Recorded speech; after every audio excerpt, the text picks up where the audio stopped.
علیکم ورحمۃ اللہ وبرکاتہ نحمدہ ونصلی علی رسولہ الکریم اما بعد فاعوذ باللہ من الشیطان الرجیم بسم اللہ الرحمن الرحیم۔ عورت اور پردہ، کیا یہ دونوں مختلف چیزیں ہیں؟ بالکل بھی نہیں۔ عورت کا مطلب ہی پردہ ہے۔ اس کی دلیل ہمیں قرآن مجید سے ملتی ہے۔ سورۃ احزاب میں اللہ رب العزت فرماتے ہیں یا ایھا النبی قل لازواجک، اے نبی کہہ دیجئے اپنی بیویوں سے، وبناتک اور اپنی بیٹیوں سے، ونساء المؤمنین اور مومنوں کی عورتوں سے کیا کہنے کا حکم دیا جا رہا ہے؟ یدنین علیہن، کہ وہ لٹکا لیں اپنے اوپر، من جلابیبہن، اپنی چادروں کو، اپنی اوڑھنیوں کو، ذالک ادنی ان یعرفن، یہ قریب تک ہے کہ وہ پہچان لی جائیں، ولا یؤذین، اور نہ تکلیف دی جائے، وکان اللہ غفور الرحیم، اور ہے اللہ بخت بخشنے والا، نہایت رحم کرنے والا۔ اللہ رب العزت کا قرآن اس چیز کی دلیل ہے کہ عورت کے لیے جس طرح سانس لینا ضروری ہے، زندہ رہنے کے لیے خوراک ضروری ہے، زندہ رہنے کے لیے پانی پینا ضروری ہے، زندہ رہنے کے لیے اسباب گزران ضروری ہے، اسی طرح پردہ بھی ضروری ہے۔ عورت بیش قیمت چیز ہے اللہ تعالیٰ کے ہاں۔ عورت اللہ تعالیٰ کے ہاں ایک خزانے کی مانند ہے۔ کس طرح؟ اس لیے تو اللہ تعالیٰ نے پردے کا حکم دیا۔ اگر ہم لوگوں کو کوئی خوبصورت سا سیٹ پسند آ جائے، کوئی گولڈ سیٹ، کوئی ڈائمنڈ سیٹ، اپنی حیثیت کے مطابق، یا کوئی آرٹیفیشل سیٹ، تو ہم اس کو خرید لیں گے، بائی کریں گے۔ کیا پھر ایسا ہوگا کہ آپ لوگ کہیں کہ عام روزمرہ کے روٹین میں ہم اسے پہنیں؟ بالکل بھی نہیں۔ اگر ہم اس سیٹ کو کسی کی فوتگی میں پہنیں تو کیا اس سیٹ کی کوئی قیمت رہے گی؟ بالکل بھی نہیں۔ کیا ہم اسے عام روٹین میں پہنیں، کیا اس کی کوئی وقت رہے گی؟ بالکل بھی نہیں۔ ہم اسے ان لوگوں میں پہنیں گے جو اس کی قیمت سے آشنا ہوں، یا کوئی ایسی مجلس ہو جس میں پہنا جائے تو آپ کی سہیلیاں، آپ کی کولیگز، آپ کے فرینڈ یا آپ کی فیملی فرینڈ آپ سے پوچھیں کہ یہ خوبصورت ہے، تم نے کہاں سے اس کو خریدا، کہاں سے بائی کیا، تو ہم ان کو بتائیں کہ وہ بھی یہ خرید سکے۔ لیکن ہم انہیں عام روٹین میں پہنیں گے، یا اس کو سوتے وقت پہن لیں گے، یا اس کو کسی کی فوتگی میں پہن لیں گے، تو کیا اس کی وہ امپورٹنس رہے گی؟ بالکل بھی نہیں رہے گی۔ ہم اس کو چھپا کر رکھیں گے۔ اگر ہم اسے کھلے عام رکھیں گے، اس تک ہر ایک کی رسائی ہوگی، تو وہ ہار اپنی وقت کھو بیٹھے گا۔ اسی طرح ایک عورت جب تک پردے میں ہے، اس کا حسن عیاں نہیں، وہ چھپی ہوئی ہے، بیش قیمت ہے، وہ انمول ہے۔ لیکن جب ہر ایک کی رسائی اس تک ہے، ہر آنکھ اسے دیکھ سکتی ہے، ہر زبان اس پر تبصرہ کر سکتی ہے، تو پھر وہ عورت بے وقت ہے، بے مول ہے، بے قدر و قیمت ہے۔ اس کی کوئی قدر نہیں، اس کی کوئی وقت نہیں، اس کا کوئی مول نہیں، وہ بالکل بیکار ہے۔ اس کی وجہ کیا ہے کہ ہر آنکھ اس کو دیکھ سکتی ہے، ہر زبان اس پر تبصرہ کر سکتی ہے۔ ایسی عورت کی کوئی وقت نہیں، کوئی ویلیو نہیں جس تک ہر آنکھ کی رسائی ہو۔ اللہ تعالیٰ کے ہاں عورت ایک بیش قیمت چیز ہے۔ اللہ تعالیٰ نے اسی لیے اس کو پردے میں رہنے کا حکم دیا، اس کو محفوظ رہنے کا حکم دیا۔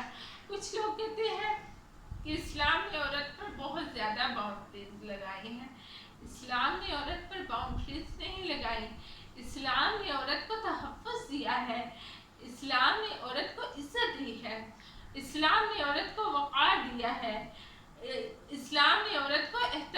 دیا ہے، اسلام نے عورت کے قدموں کے نیچے جنت رکھ دی، اسلام نے عورت کو گھر کی ملکہ بنا دیا، اسلام نے عورت کو مرد کے دل کا سکون بنایا، اپنے شوہر کے دل کا سکون بنایا، اپنے باپ کے سر کا تاج بنایا، اپنے بھائی کی عزت بنایا، اپنی اولاد کی جنت بنایا۔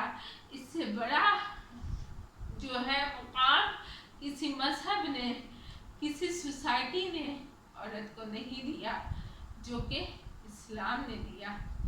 لیکن اگر عورت خود ہی اس کو پامال کرے تو اس میں عورت کی کوتاہی ہے۔ عورت کو اپنا تزکیہ نفس کرنا چاہیے۔ اب عورت کا کس قدر پردہ ہے اسلام میں؟ بعض لوگ یہ سوال کرتے ہیں اور اختلاف کرتے ہیں کہ عورت کا پردہ چہرے کا پردہ نہیں۔ سب سے غلط بات ہے، چہرے کا پردہ ہی سب سے بڑا پردہ ہے، کیونکہ چہرہ ہی تو فتنہ پیدا کر دینے والی چیز ہے، چہرہ ہی تو فساد برپا کر دینے والی چیز ہے، چہرہ ہی تو بیماریوں کا سبب ہے، چہرہ ہی تو دل کے روگ کا سبب بنتا ہے۔ اللہ رب العزت قرآن مجید میں فرما رہے ہیں کہ اپنے اوپر اپنی اوڑھنیاں ڈالیں، یعنی کہ ایک کرتا، ایک قمیض، ایک ڈریس پہنا ہے تو اس کے اوپر ایسا عبایا، ایسی چادر، ایسا برقع، ایسا کپڑا ہو کہ جو عورت کا خاص ایک جو جسم کا سٹائل اللہ تعالیٰ نے بنایا ہے، جسم کے خد و خال اس طرح کے ہیں، اس کو چھپا دے، نفسانی حسن کو چھپا دے۔ عورت کے چہرے سے لے کر پیر تک پردہ ہو۔ ہاں، اگر کچھ خرید رہی ہے، کچھ لے رہی ہے، اس میں اگر کوئی ایسا اعضاء جو چھپ نہ سکے، جیسے کہ ہاتھ ہے، پیسے لیتے وقت اس میں کسی قسم کی قباحت نہیں ہے۔ اب کچھ لوگ یہ سوال کرتے ہیں اور کچھ خواتین ایسا کہتی ہیں کہ حیا آنکھوں میں ہونی چاہیے، پردہ کی ضرورت نہیں۔ یہ بات بالکل غلط ہے۔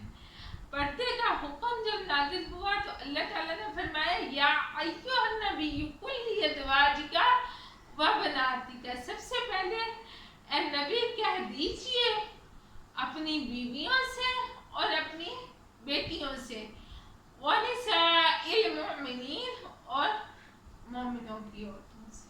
ٹھیک ہے، سب سے پہلے اللہ تعالیٰ نے کیا کہا کہ اپنی بیویوں سے کہیے نبی، پھر اپنی بیٹیوں سے کہیے، پھر مومنوں کی عورتوں سے۔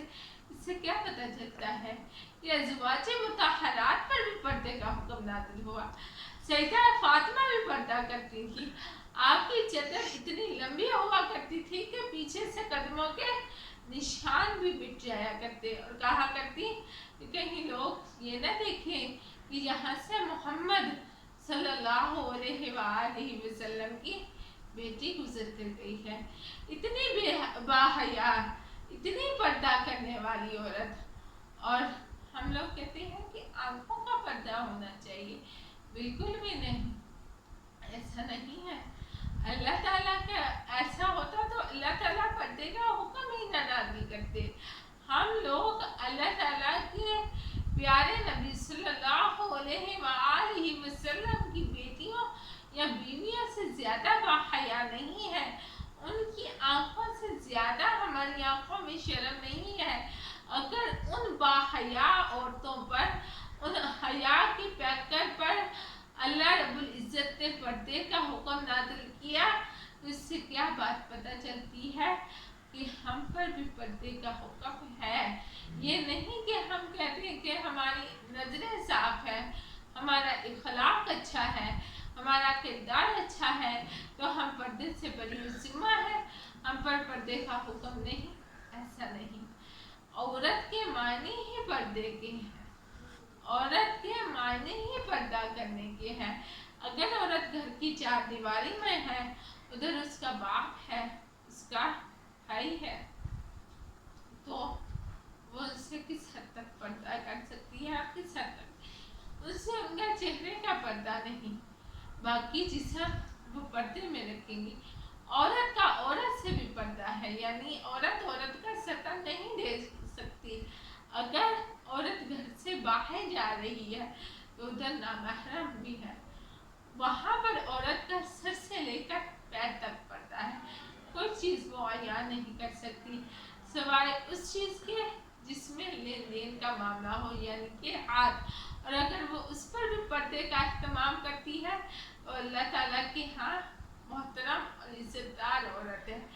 عورت کا اگر مکمل طور پر کسی شخص سے پردہ نہیں تو وہ اس کا شوہر ہے، کیونکہ قرآن کہتا ہے عورت مرد کا لباس ہے، یعنی کہ اپنے شوہر کا، اور شوہر بیوی کا لباس۔ اس کے علاوہ جن رشتوں سے نکاح نہیں ہو سکتا ان سے سطر کا تو پردہ ہے لیکن چہرے کا پردہ نہیں ہے، اور جو غیر محرم ہیں ان سے عورت کا مکمل پردہ ہے۔ قرآن اس چیز کی دلیل ہے، حدیث اس چیز کی دلیل ہے۔ نبی پاک صلی اللہ علیہ وآلہ وسلم نے ساری زندگی کسی غیر محرم عورت کا ہاتھ نہیں چھوا، پردے کے احکام و شرائط کو مد نظر رکھتے ہوئے۔ آپ کماری دو چیزیں سے زیادہ شرم و حیا والے تھے، تو ایک عورت میں تو فطری طور پر شرم و حیا رکھی گئی ہے۔ اگر ایک عورت شرم و حیا سے عاری ہے، شرم و حیا سے خالی ہے تو وہ عورت نہیں ہے، وہ محض صرف ایک نام کی عورت ہے، کیونکہ عورت میں اللہ تعالیٰ نے فطری طور پر شرم و حیا رکھی ہے، اور اگر شرم و حیا نہیں تو وہ عورت ہی نہیں۔ آخر دعوانا الحمدللہ رب العالمین۔